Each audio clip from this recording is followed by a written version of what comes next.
میرے خیال میں نے غلط تو نہیں کہا ہوگا نا کہ جو لوگ میاں نواز شریف صاحب کے اہم سیاسی فیصلوں کے رازدان ہوتے ہیں یا ان کے ارادوں کے، اس میں آپ سر فہرست تھے؟ بہت شکریہ صافی صاحب، آپ نے ویسے بھی کبھی کوئی غلط بات کہی نہیں ہے. آپ تو حق گوئی کا اور بے باکی کا بڑا شاندار ریکارڈ رکھتے ہیں، اور ایسی باتیں تو ظاہر ہے ہر ایک کو اچھی لگتی ہیں، اور مجھے بھی اچھی لگی جو آپ نے کی. یہ بات بھی درست ہے نا کہ ووٹ کو عزت دو کا نعرہ آپ کا ایجاد کردہ تھا. میرا خیال ہے کہ اس میں کوئی حجاب کی بات نہیں ہے. اس طرح کے نعرے بہت سی چیزیں ایسی ہوتی ہیں جو تخلیق کے کسی خاص لمحے میں آتی ہیں، اور شاید میں نے یہ لفظ کسی محفل میں پہلی دفعہ استعمال کیا تھا، یا ترکیب جو چل نکلا. پھر یہ تاثر کیوں عام ہے کہ جی میاں نواز شریف صاحب کا وہ نعرہ ووٹ کو عزت دو کلک بھی کر گیا تھا، اس کی وجہ سے میاں صاحب پاپولر بھی ہو گئے تھے، اور اسی لیے عمران خان صاحب کی حکومت میں جو ضمنی الیکشن ہو رہے تھے وہ مسلم لیگ نون ہی جیت رہی تھی. لیکن کچھ لوگ کہہ رہے ہیں کہ جی اب ووٹ کو عزت دو کا جو نعرہ تھا وہ پس منظر میں چلا گیا. کیا واقعی ایسا ہے؟ نہیں صافی صاحب، ایسا نہیں ہے. میرا خیال ہے کہ اگر آپ میاں صاحب کی آمد کے بعد جو ان کا پہلا جلسہ عام تھا جس کا آپ نے ذکر بھی کیا، اس کے کنٹینٹ کو دیکھیں، ان کی تقریر کو دیکھیں، تو انہوں نے بڑے واضح طور پہ کہا ہے جی کہ یہ چیزیں ہوتی رہی ہیں، اور بلکہ تکرار کے ساتھ کہا کہ اگر یہ سلسلہ جاری رہا تو آئندہ بھی پاکستان آگے نہیں بڑھ سکے گا. اب کیا ہوتا رہا ہے اور کیا نہیں ہے یہ لفظ انہوں نے نہیں بولے، لیکن مقصد یہی ہے کہ اگر آپ ووٹ کو عزت نہیں دیں گے، اگر نتائج اپنی مرضی کے برآمد کریں گے، وہ نہیں ہوں گے جو عوام چاہتے ہیں، اور اگر عوام کی آئی ہوئی حکومت کو چلنے نہیں دیں گے، اپنے فیصلے مسلط کریں گے، اور کسی نہ کسی طریقے سے ایک بھنور میں لا کے اسے گھر بھیجتے رہیں گے 76-75 سال، یہی ووٹ کو عزت. یہ ووٹ کو عزت دو کے الفاظ شاید آ گئے ہیں، مستعمل ہو گئے ہیں، لیکن ہمارے آئین کا تقاضا ہے، جمہوریت کا تقاضا ہے. انڈیا میں اگر یہ جملہ نہیں کہا جاتا تو بھی ووٹ کو عزت دی جاتی ہے، امریکہ میں دی جاتی ہے، ہر جمہوری ملک میں دی جاتی ہے. اگر ہمارے ہاں نہیں دی جاتی تو اس کے مسائل ہم بھگت رہے ہیں، اس کے نتائج بھی بھگت رہے ہیں. یہ نعرہ موجود ہے، یہ نعرہ پوری میرا خیال ہے کہ اپنی معنویت کے ساتھ موجود ہے. اور آج بھی کل جو میاں صاحب نے خطاب کیا تھا وہ آپ کی نظر سے گزرا ہوگا، تو اس میں بھی انہوں نے یہ بات خاص طور پہ کہی ہے کہ یہ چیزیں ہو گئی لیکن اس کے نتائج آپ بھگت رہے ہیں، یعنی ووٹ کو عزت نہ ملنے کے نتائج عوام بھگت رہے ہیں. ہم کوئی اس پہ پسپا نہیں ہو رہے. یہ نعرہ پوری طرح موجود ہے. یہ نعرہ کسی کے خلاف نہیں ہے. یہ نعرہ جمہوریت کے حق میں ہے، آئین کے حق میں ہے، عوام کے حق میں ہے، آئین کے تقاضوں کے حق میں ہے. اور کوئی ادارہ یہ نہیں سمجھتا ہے کہ یہ نعرہ ان کے خلاف ہے. اگر کوئی سمجھتا ہے تو ایسا نہیں سمجھنا چاہیے. لیکن لوگ سمجھتے ہیں، اور ایک بڑی تعداد یہ سمجھتی ہے کہ جی میاں نواز شریف صاحب اسٹیبلشمنٹ کے ساتھ ڈیل کر کے پاکستان سے گئے، اسٹیبلشمنٹ کے ساتھ ڈیل کر کے پاکستان واپس آئے، اسٹیبلشمنٹ کے ساتھ ڈیل کے نتیجے میں ان کو عدالتوں سے پے در پہ چوٹ مل رہی ہے. اور اب میاں نواز شریف صاحب یہ چاہتے ہیں کہ 2018 میں اسٹیبلشمنٹ نے جو کچھ عمران خان کے حق میں کیا وہ مسلم لیگ نون کے حق میں کیا جائے. تو پھر یہاں پہ تو ووٹ کی کوئی عزت نہیں رہی. نہیں، بالکل نہیں. یہ آپ کا جو تجزیہ نما سوال ہے، میں سمجھتا ہوں ایسی بات بالکل بھی نہیں ہے. نہ میاں صاحب نے کوئی ڈیل کی ہے. دیکھیں، ڈیل کرنے والے شخص کی ایک بدن بولی ہوتی ہے. ڈیل کرنے والے شخص کا ایک خاص سیاسی اور فکری ڈھانچہ ہوتا ہے. میاں صاحب اس مٹی سے بنے نہیں ہیں کہ جو اس طرح کی ڈیلز پہ یقین رکھتا ہو. انہوں نے کبھی کسی طرح کی اس طرح اگر وہ ڈیل کرتے، آپ کے پی ٹی آئی کے وزیر محترم فرماتے رہے، وزیر داخلہ صاحب جو تھے، کہ جی اگر میاں صاحب یہ نہ کرتے تو اب بھی وزیر اعظم ہوتے. تو مطلب یہ ہے کہ میاں صاحب اگر ڈیل ویل پہ یقین رکھنے والی شخصیت ہوتے تو وہ 3 دفعہ وزارت بدر نہ ہوتے، وزیر اعظم ہاؤس سے نہ نکالے جاتے. پھر یہ کہ 9 سال اگر انہوں نے حکومت کی ہے تو تقریباً 10 سال جلاوطنی میں نہ گزارتے، 2.5 سال جیلوں میں نہ گزارتے، در بدر نہ ہوتے. ڈیل کرنے والے شخص کا یہ مقدر نہیں ہوتا. ڈیل کرنے والا تو کسی نہ کسی بہانے اقتدار کے اندر سرنگ لگا کے پہنچ جاتا ہے. آپ کے بھی جو وہ آئے ہیں تو 4 سال باہر کاٹ کے آئے ہیں نا. اور آپ خود جانتے ہیں، آپ جیسا نظر رکھنے والا صحافی جانتا ہے کہ اگر ان کو بیٹے سے تنخواہ نہ لینے کی بنا پر نکالا گیا اس کا پس منظر کیا تھا، کیسے JIT بنی، کس طرح کون کون اس کے پیچھے محرکات تھے، کس طرح ہانکا لگایا گیا. ابھی بھی 2 دن پہلے بھی سپریم کورٹ میں یہ کیس چل رہے ہیں، ابھی کچھ عناصر کچھ کردار بلائے جا رہے ہیں. تو یہ کھیل تھا. لیکن میں نواز شریف صاحب کو نکالنے کے لیے ہر کسی کو پتہ ہے کہ وہ کھیل تھا اور اس کھیل میں عدلیہ کو استعمال کیا گیا. لیکن اس وقت جو اسٹیبلشمنٹ کے سربراہ تھے، پھر انہی کی ایکسٹینشن کو میاں صاحب نے ووٹ بھی دے دیا. تو وہ فی سبیل اللہ تو یہ کام نہیں کیا ہوگا نا. جس بندے نے ان کے بقول ان کے ساتھ یہ سب کچھ کیا تھا، ان کو ایکسٹینشن کے حق میں ووٹ دینے اس بات کا ثبوت کیا نہیں ہے کہ انہیں کوئی ڈیل کی ہوگی؟ جی میں بالکل اس کا بڑا واضح 2 ٹوک آپ کو جواب دیتا ہوں. جہاں تک میرا ذاتی خیال ہے، میں بھی اس کے حق میں نہیں تھا، میں آج بھی اس کے حق میں نہیں ہوں. میاں صاحب کی بھی جو پہلا رد عمل تھا وہ اس کے حق میں نہیں تھا، وہ نہیں چاہتے تھے.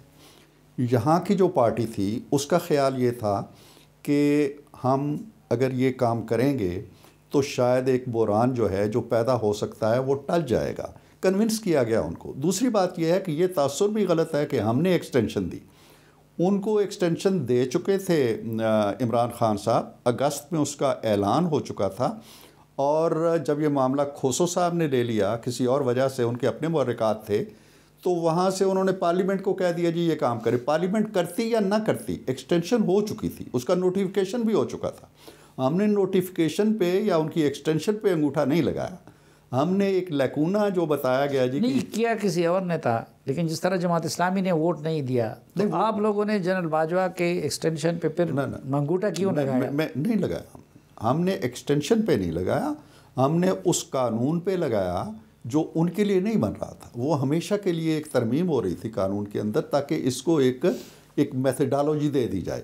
انہوں نے اگر جماعت اسلامی نے ایکسٹینشن کی تو بات ہی ختم ہو گئی تھی. انہیں انگوٹھے کی ضرورت ہی نہیں تھی، ایکسٹینشن کو کسی انگوٹھے کی ضرورت نہیں تھی. وہ وزیر اعظم کا حق تھا، اختیار تھا، وہ دے چکے تھے.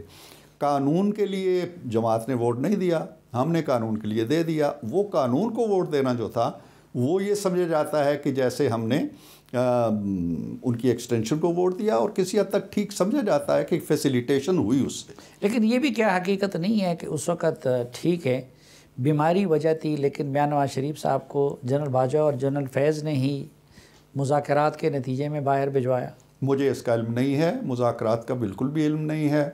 بیماری ان کی بڑی سیریس تھی اور مذاکرات کا ریفرنس کم از کم میرے نالج میں نہیں ہے. لیکن آپ یہ جانتے ہیں کہ وزیر اعظم عمران خان صاحب جو تھے وہ اتنی کچی گولیاں بہرحال نہیں کھیلے ہوئے تھے. انہوں نے ان کی بیماری کی اپنی جو صوبائی وزیر تھیں اس سے تصدیق چاہی، پھر اپنے شوکت خانم کے جو ڈاکٹر فیصل تھے ان کے بہت ہی قریب، ان سے کہا جی کہ آپ اس کی تصدیق کریں رپورٹیں.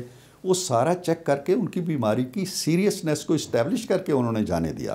اس میں عدالت بھی تھی، اس میں حکومت بھی تھی، اس میں اگر کوئی تیسرا فریق تھا جس کی آپ بات کر رہے ہیں تو شاید وہ بھی ہو، لیکن یہ دونوں بھی تھے. اس بات میں کتنی صداقت ہے کہ جی جن لوگوں نے میاں صاحب کو پروپوز کیا تھا جنرل باجوہ کو آرمی چیف بنانے کا، اس میں آپ بھی شامل تھے، اور شاید وہ آپ جس کالج میں پڑھاتے تھے اس میں وہ اسٹوڈنٹ رہے تھے یا آپ کے براہ راست رہے تھے یا آپ کے ساتھ، اس وجہ سے آپ نے بھی اس کے حق میں ووٹ دیا تھا؟ میں نے حق میں ووٹ نہیں دیا تھا اور نہ میں ان میں شامل تھا، میں ان میں سر فہرست تھا. اچھا جی ہاں. اور وہ یقیناً جب میں اسکول میں پڑھاتا تھا سر سید میں، تو اسکول میں 6ٹھی 7ویں جماعت میں پڑھتے تھے. یہ خود انہوں نے مجھ پہ انکشاف کیا تھا.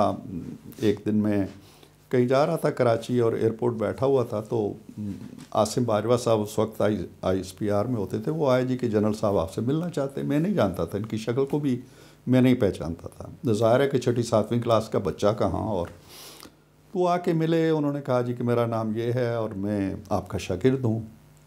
تو میں نے مذاق میں کہا، ان کے ارد گرد کافی ینگ فوجی کھڑے تھے، میں نے کہا جی جنرل صاحب آہستہ بولیں، وہ یہ لڑکے سوچیں گے جی کہ یہ کتنا بوڑھا آدمی ہے جس کے آپ شاگرد ہیں. تو وہ ہنسی مذاق میں بیٹھ گئے. پھر انہوں نے ایک ایک ٹیچر کا نام لیا، فلاں ٹیچر تھے، فلاں فوت ہو گئے ہیں. وہ پوری طرح باخبر تھے، فلاں سے میں میتھ پڑھتا تھا. تو پھر اس کے بعد ہمارا ایک رہا رابطہ آپس میں. اور جب یہ معاملہ آیا تو ظاہر ہے کہ میری ایک ایفیلیشن استاد اور شاگرد والی ایز سچ نہ صحیح جو بہت گہری ہوتی ہے، لیکن بہرحال ایک تعلق ہوتا ہے. اور یوں بھی میری جو ان سے ملاقاتیں ہوتی تھیں نا صافی صاحب، ان میں ان کے جو افکار تھے، خیالات تھے، جو باجوہ ڈاکٹرائن بعد میں بنایا، لیکن اس وقت ان کے جو چیف بننے سے پہلے کی آپ پہلے کی میں بات کر رہا ہوں، وہ جمہوریت کے حوالے سے اور وزیر اعظم کے اختیار کے حوالے سے، یہ جو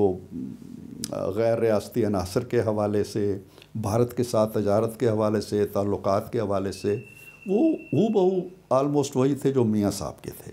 یہ کنسیڈریشنز تھیں ہماری، اور میں نے میاں صاحب کو کہا، ایک سے زیادہ بار کہا. اور پھر میاں صاحب اچانک ایک دن شاید ترکمانستان جا رہے تھے، تو مجھے کہنے لگے تم بھی چلو. تو میں آل آف سڈن تیار ہو کے چلا گیا. وہاں انہوں نے، یہ 2 دن پہلے کی بات ہے تقرری سے، وہاں وہ میرے ساتھ گاڑی میں بات چیت کرتے رہے، یہ کیسا ہے تو وہ کیسا. تو میں تو خیر اپنی دلیل دیتا رہا ان کو. شام کو آ گئے ہم، میں گھر آ گیا چکلالہ سے، وہ آفس چلے گئے. مجھے کوئی مغرب کے وقت پھر فون آیا جی کہ آپ آئیں. تو میں چلا گیا، تو میاں صاحب آ کے بیٹھے، میں سامنے بیٹھ گیا. تو کہنے لگے بس میں نماز پڑھ کے آیا ہوں، اور میں نے ایک فیصلہ کیا ہے کہ آپ جو بات کہہ رہے ہیں، اور میں اب آپ کو یہ انکشاف کر رہا ہوں. انہوں نے مجھے کہا کہ آپ قمر باجوہ صاحب کو بتا دیں فون کر کے. اچھا. میں نے کہا جی نہیں، یہ اچھی بات نہیں ہے. آپ کا جو آفیشیل چینل ہے اس چینل سے ہی انہیں بتائیں، اور اسی چینل میں مجھے اس میں نہ بیچ میں لے کے آئیں. خیر وہ آفیشیل چینل سے انہیں کنوے کیا گیا. انہوں نے مجھے فون کیا، میں نے انہیں مبارکباد دی. یہ بات کی بات ہے. تو میں نے بالکل بڑی نیک نیتی کے ساتھ ان کے لیے ان کی سفارش کی تھی، اور ان کے لیے آؤٹ آف دی وے جا کے میاں صاحب سے شاید میں نے کبھی اپنے لیے یا اپنے بچوں کے لیے یا دوستوں کے لیے کبھی کچھ نہیں مانگا ہوگا. لیکن اس کے بعد میاں صاحب تو شاید یہ بار بار سوچتے رہے کہ کی کر بیٹا. تو آپ سے کبھی انہوں نے شکوہ نہیں کیا کہ صدیقی صاحب آپ نے مجھے کیا؟ اور یہ آلموسٹ کوئی 4-6 مہینے پہلے کیا. ڈار صاحب بھی بیٹھے ہوئے تھے، ہم لندن میں تھے. تو بس وہ بات چلی. تو میاں صاحب نے اس سے پہلے کبھی نہیں کہا. تو وہ ذرا موڈ میں تھے، تو کہنے لگے اے بیٹھے جے نہ کلو پوچھو. تو بہرحال وہ ان گڈ فیتھ ہی ہوتا ہے جی. اور کسی کے ماتھے پہ کچھ نہیں لکھا ہوتا. یہ فیصلہ نہ ہوتا، کوئی اور ہوتا تو وہ شاید اس سے بھی خراب ہوتا، یا برا ہوتا، یا اچھا ہوتا. کوئی کچھ نہیں کہتا. ہاں جی، اس پہ بھی مجھے ناظرین بات کرنی ہے کہ اگر باجوہ صاحب نہ ہوتے، کوئی اور ہوتے، کیونکہ اکثر آرمی چیفز کے ساتھ میاں نواز شریف صاحب کے تعلقات کسی نہ کسی سٹیج پہ آ کے خراب ہوئے.